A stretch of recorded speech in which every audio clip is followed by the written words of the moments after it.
Hello everyone. अगर आप भी उनमें से एक हैं जो पढ़ तो रहे हैं पर पढ़ा हुआ याद नहीं होता, तो उसके लिए क्या करें? तो ये वीडियो आपके लिए है। आज मैं आपको बताने जा रही हूँ कि जो भी आप पढ़ रहे हैं, लर्न कर रहे हैं, लेकिन आपको लर्न हो नहीं रहा है, तो उसे याद कैसे रखें जिससे कि एग्ज़ाम में आपको कोई परेशानी ना हो। इसके लिए आपको सबसे पहले अपनी कुछ आदतों को चेंज करना होगा। जैसे आप मेरे अनुसार अगर कुछ चेंजेस करते हैं तो डेफिनेटली आप में इम्प्रूवमेंट होगा। इसके लिए जब भी आप सबसे पहले उठें तो 10 से 15 मिनट आप मेडिटेशन करिए, जिससे आपका माइंड रिलैक्स होगा, आप रिलैक्स फील करेंगे और आपका कंसंट्रेशन बढ़ेगा। कंसंट्रेशन के लिए सबसे अच्छी एक्सरसाइज है आपका मेडिटेशन।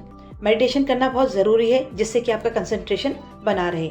उसके बाद जब आप पढ़ते हैं तो पढ़ने के लिए बैठते हैं, जब उस समय सब्जेक्ट रिलेटेड आपको जो भी चीज़ें ज़रूरी हों उन्हें सब अपने पास में रखें, जिससे कि आपको बार बार उठना ना पड़े।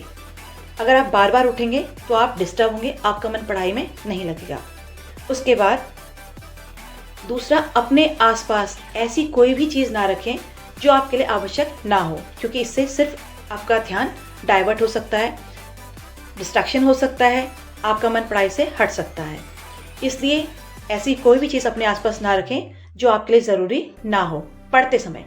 उसके बाद आपने क्या करना है, जो भी आप पढ़ रहे हैं, जो भी आपने टारगेट बनाया है, आपको जो भी पढ़ना है आपने उसको टारगेट बनाना है कि आपने एक सब्जेक्ट पढ़ना है, टॉपिक पढ़ना है या फिर आपको चैप्टर पूरा करना है, तो एक टारगेट लेके चलिए।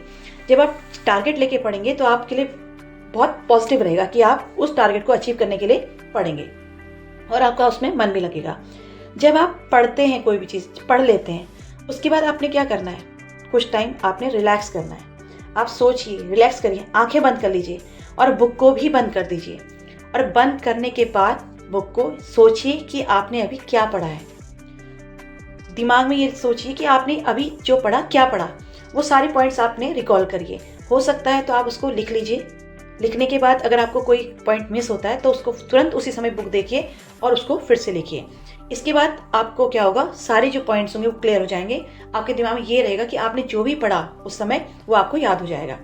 अब बारी आती है आपकी, जब लेटते हैं, आप आराम करने जाते हैं, जब भी आप सोने जाते हैं उस समय सबसे ज़्यादा आपका माइंड क्या होता है, रिलैक्स होता है और उस समय हम जो भी सोचते हैं वो हमें अच्छे से आ जाता है। तो उस समय सारे पॉइंट्स को रिकॉल करिए जो भी आपने पढ़ा हुआ है। इसके बाद 6 या 7 घंटे की नींद जरूर लीजिए। जब भी आप सोएंगे तो आपको रिलैक्स महसूस होगा, आपका माइंड रिलैक्स करेगा। जब आपका माइंड रिलैक्स होगा तो आप जो भी आप पढ़ेंगे वो आपको हमेशा याद रहेगा। सोना बहुत ज़रूरी है। जब भी आप रिलैक्स होंगे तो ही आप नया कुछ कर सकते हैं। अगर आप ये ट्रिक्स अपनाते हैं तो आप कभी भी नहीं भूलेंगे, जो भी आपने पढ़ा वो आपको याद रहेगा। इसके लिए आपको सोना भी ज़रूरी है, रिवीजन भी करना जरूरी है, लेकिन सोने से पहले एक बार रिवीजन करना बहुत ज़्यादा ज़रूरी है। Thank you.